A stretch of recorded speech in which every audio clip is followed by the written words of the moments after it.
Bom, vamos começar então a apresentação.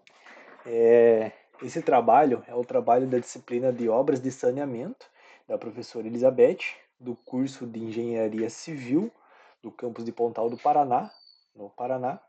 E a nossa disciplina é a disciplina de Obras de Saneamento, que a gente aprende toda a parte de saneamento, questão da água, qual que é a melhor dimensão, todos os recursos hídricos. Então, nesse trabalho eu quero apresentar para vocês o assunto dele é que a gente tem um livro sobre abastecimento da água, do Milton Tomoyuki Tsuchiya, e a gente resumiu o capítulo 2 deste livro. Então, nesse trabalho, eu vou tratar especialmente sobre o que esse livro fala, quais as medidas que a gente tem que tomar, o que realmente fala. Foi um resumo que eu fiz e eu tirei esse resumo para a apresentação, para trazer uma melhor apresentação, trazer uma diversidade do trabalho, do que ele vai além de somente você ler, mas sim você explicar, porque esse é o processo de aprendizado. Quando você lê e você explica isso a alguém, você consegue gerir mais o conhecimento. Então aqui eu vou explicar sobre o resumo do abastecimento da água do livro do Milton. Bom, o livro, esse é o livro aqui da capa azul, é o livro do Milton Tomoyuki Tsuya, e aqui a gente vai falar sobre o resumo do capítulo 2, e esse livro é o livro da terceira edição. Bom, explicar então um pouco um resumo prévio desse capítulo 2. O que esse capítulo 2 ele fala? Então, o livro Abastecimento da Água, de Milton, em sua terceira edição, ele se dedica a analisar a demanda por água e a disponibilidade de recursos hídricos no planeta, estabelecendo a base para a compreensão dos desafios e das estratégias para garantir o abastecimento sustentável. Então aqui ele dispõe os recursos hídricos no planeta, então ele estabelece uma compreensão dos desafios e algumas estratégias que a gente tem para a gente ter um abastecimento sustentável, a gente saber o melhor caminho da água, saber para onde que a gente, o que deve fazer, qual que é o melhor caminho a ser tomado. Bom, então aqui vamos começar pela demanda por água, o crescimento e desafio. O que é a demanda da água? As diversidades do uso. A água é um recurso essencial para diversas atividades humanas, desde o consumo doméstico até a produção industrial e agrícola. Então, se você for ver, você usa água para tudo, desde a hora que você acorda até a hora de você dormir. Você usa água para as suas necessidades básicas, você usa água para a sua alimentação, você usa água para a sua higiene. Então, a demanda por água ela é primordial em sua vida. Sem água a gente não vive, tanto que o nosso corpo ele é repleto por água para a gente poder se manter vivo. Então a água é um recurso hídrico que a gente tem que salientar, temos que ver qual que é a melhor maneira de sustentabilidade que a gente deve tomar. Bom, então aqui a gente tem alguns fatores que influenciam aqui a demanda por água. Então a demanda por água ela é influenciada por diversos fatores, tais ele como crescimento populacional. O aumento da população mundial ela impacta diretamente no consumo da água. Então, basicamente, cada pessoa ela tem um consumo X e esse crescimento populacional ele vai tende ano por ano a crescer. Então, a água que a gente tem que demandar para toda essa região, temos que adotar estratégias que seja coerente a todo mundo. Então, o aumento da população ela impacta no consumo da água. A gente tem mais pessoas consumindo, então esse ciclo hidrológico ele tende a crescer, por isso que a gente tem que se atentar a essa demanda. Outro fator que influencia é a urbanização. A concentração populacional em áreas urbanas eleva a demanda por água em diversos fins. Então, a construção, cada vez que a cidade vai aumentando, vai crescendo, a gente tem um aumento do consumo da água, a gente tem um aumento da demanda por água, então ela vai fazendo com que você tenha uma maior procura, uma maior demanda, você tem que saber um melhor caminho, então isso ele é um fator que influencia o crescimento da urbanização, o crescimento da cidade, o crescimento do planeta. Um outro fator é que é o desenvolvimento econômico. O crescimento econômico e a industrialização, ela intensifica o uso da água nos processos produtivos. Então, o crescimento econômico, indústria, ela intensifica ali a água nos processos produtivos. Cada vez que a gente tem uma indústria, a gente vai ter uma demanda X por água nessa indústria. Então, aí ela influencia diretamente a sua economia. O outro fator influenciador da questão hídrica é as mudanças climáticas. Eventos climáticos extremos, como as secas e inundação, ela alteram a disponibilidade e a demanda por água. Então aqui a gente tem um fator importante que é a seca, do lado direito, do lado esquerdo que é a demanda por água. Então é um recurso que a gente tem que salientar e temos que ver qual que é a melhor maneira ecológica, qual que é a melhor maneira econômica, principalmente, para a gente poder salientar. Então, ele é um fator influenciador, que é a mudança climática. Aqui vamos falar um pouco sobre a disponibilidade de recursos hídricos, que é a desigualdade e vulnerabilidade. Distribuição desigual, o que é? A água, ela não está distribuída de forma homogênea no planeta, com algumas regiões enfrentando escassez, enquanto outras possuem abundância. Esse é um principal problema. Então, tem certas regiões aqui no nosso Brasil que a gente tem uma grande demanda por água e outras regiões que a gente não tem essa mesma demanda ou não tem água com a mesma qualidade que o nosso estado, que é o sul, nos produz. Então isso ele é um fator de desigualdade, ele é um fator que a gente tem que levar na ponta do lápis, que a água ela tem que ser igual a todo mundo tem que ter o direito à água sustentável, a uma água com qualidade. Então basicamente ela é uma distribuição desigual, ela não é homogênea no planeta. Então algumas regiões ela enfrentam e outras a gente possui com abundância. A disponibilidade dos recursos hídricos, continuando, desigualdade e vulnerabilidade.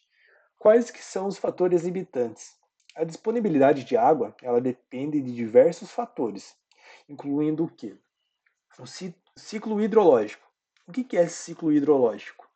A quantidade e a distribuição das precipitações e a evapotranspiração e o escoamento superficial influenciam a disponibilidade de água.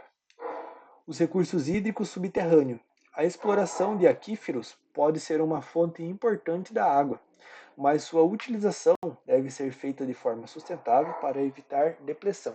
Então, a gente tem os fatores limitantes, que é o ciclo hidrológico e os recursos hídricos subterrâneos, que a gente tem uma desigualdade também e uma vulnerabilidade, né? Esses são os fatores limitantes. Sustentabilidade da água, que é os desafios e oportunidade. O que é? A gestão integrada dos recursos hídricos. A gestão dos recursos hídricos exige uma abordagem integrada, considerando os aspectos sociais, econômicos e ambientais. Então a gente tem que manter uma gestão integrada ali para a gente abordar esses três aspectos, que são o social, o econômico e o ambiental. Os três caminhando junto, a gente tem uma grande economia, a gente tem uma grande qualidade e a gente sabe o que a gente tem na ponta do lápis, qual que é a melhor tomada de decisão para a gente ter uma igualdade na distribuição da água.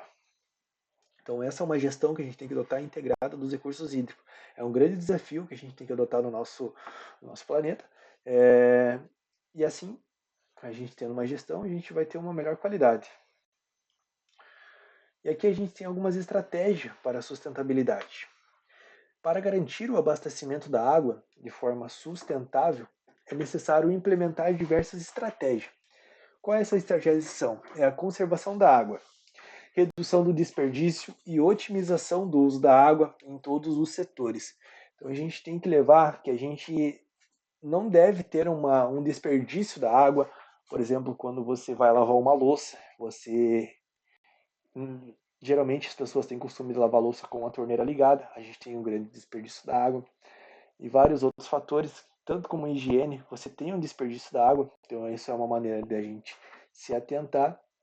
Então a gente tendo uma otimização, sabendo exatamente como que a gente deve manter, a gente vai ter uma melhor otimização, uma melhor economia e uma água que seja coesa, que chega a atender toda a população. Então essa é uma estratégia que a gente deve manter, que é tirar a redução, desperdício, uma otimização das águas em todos os setores, setores econômicos, industriais, sociais. Qual que é a segunda estratégia também que a gente tem para garantir a sustentabilidade? É o reuso da água. O que é o reuso da água? É a utilização de águas tratadas para fins não potáveis, como irrigação e indústria. O que a gente pode ter para manter o reuso da água?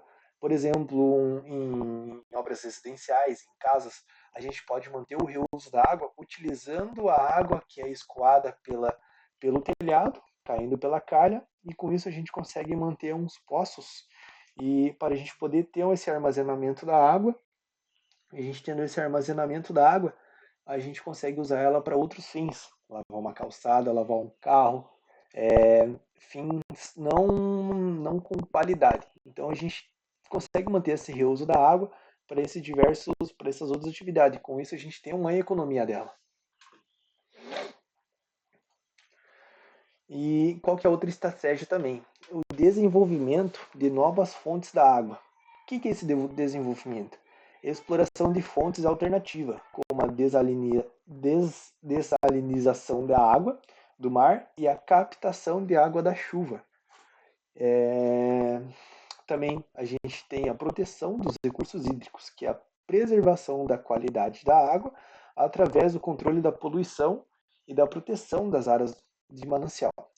Então a gente tem um desenvolvimento de novas fontes da água, a gente consegue usar a água do mar, tratando ela com uma canalização. E essa canalização a gente consegue então ter uma nova fonte da água. E a proteção também dos recursos hídricos, a gente preservar a qualidade da água, né? Através do controle da poluição e também da proteção das áreas de manancial. A gente consegue proteger essas áreas de manancial e a gente tem uma nova estratégia para a sustentabilidade. Planejamento e gestão. Desenvolvimento de planos e gestão de recursos hídricos e implementação de políticas públicas que incentivem o uso eficiente da água. Então, o que significa? Que a gente deve manter um planejamento sobre o que a gente deve fazer com o uso da água, a gente deve ter um planejamento para onde a gente deve levar essa água. E isso tudo a gente consegue uma melhor qualidade, a gente consegue uma melhor economia. Então, tudo que a gente faz, a gente deve manter um planejamento, uma gestão otimizada para um melhor uso da água. Então, você tendo um planejamento, você tendo uma gestão integrada, você consegue uma grande economia. E aqui chegamos ao fim do capítulo 2 do livro, que ele tratava sobre esses principais tópicos, esses principais assuntos. Então, o que a gente tem no capítulo 2 como conclusão? O capítulo 2 do livro Abastecimento da Água, do Milton, que a gente acabou de estudar, ele apresenta um panorama completo sobre a demanda por água e a disponibilidade de recursos hídricos, destacando a importância da gestão sustentável para garantir o acesso à água para as presentes e futuras gerações. Então a gente tem que garantir, a gente destaca essa importância da gestão para garantir água para as futuras gerações. A obra se configura como um guia fundamental para profissionais e estudantes da área de engenharia sanitária e ambiental, bem como para tomadores de decisões envolvidos na gestão dos recursos hídricos. Então, esse livro ele trata ali para nós, que é o campus da engenharia, que ela é fundamental. É fundamental a gente manter uma gestão, é fundamental a gente manter uma qualidade, uma sustentabilidade, para que a gente possa garantir a água para as nossas próximas gerações. A demanda da água ela está cada vez mais escassa. A população está cada vez mais crescendo. A urbanização, as cidades estão aumentando. Com isso, é importante salientar que a gente deve manter uma gestão para a melhor caminho, a melhor decisão de tomada que a gente deve fazer com a água. Então, esse livro trata muito disso. E foi uma leitura boa. E esse é um breve resumo que a gente fez do capítulo 2 do livro do Milton, onde a gente fala sobre o abastecimento da água. Obrigado.